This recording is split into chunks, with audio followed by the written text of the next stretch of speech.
আপনি আপনার ব্রেকআপ হয়েছে তো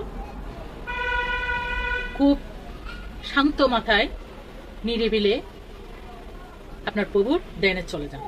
আপনার খুব কষ্ট হচ্ছে, খুব ইমোশনাল হয়ে পড়েছেন। এই মুহূর্তে আপনার কষ্টকে, আপনার ইমোশনকে সংযত করে আপনি মুসলিম হলে সিজদায় যান, আল্লাহ পাকের সাথে কথোপকথন করেন।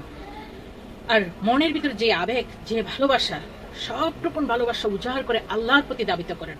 আল্লাহকে বলেন যে আল্লাহ, পৃথিবীতে এখন আমি এতই অসহায়, এতই মানসিকভাবে বিপর্যস্ত।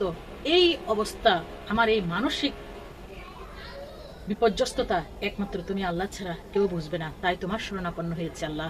আল্লাহ, পৃথিবীতে আমার মতো কোটি কোটি অগণিত বান্দা তোমার আছে, কিন্তু তুমি একক আল্লাহ ছাড়া আমার কেউ নেই তার কাছে। এরপর আপনার সব চাওয়া পাওয়া, আপনার দুঃখ বেদনা সব আল্লাহ পাকের প্রতি নিবেদন করুন। আল্লাহ পাকের কাছে নিজের জন্য শান্তি এবং ধৈর্য কামনা করুন। আল্লাহ পাককে বলুন যে আল্লাহ, যে আমাকে আঘাত দিয়ে গেল তাকে তুমি ক্ষমা করে দিও, বাট আমার হৃদয়টা যেভাবে ক্ষত বিক্ষত করে ভেঙে দিয়ে গেল, আমার সেই হৃদয়টা তুমি জোড়া লাগিয়ে দাও, তুমি রিকভার করে দাও, তুমি শান্ত করে দাও আল্লাহ।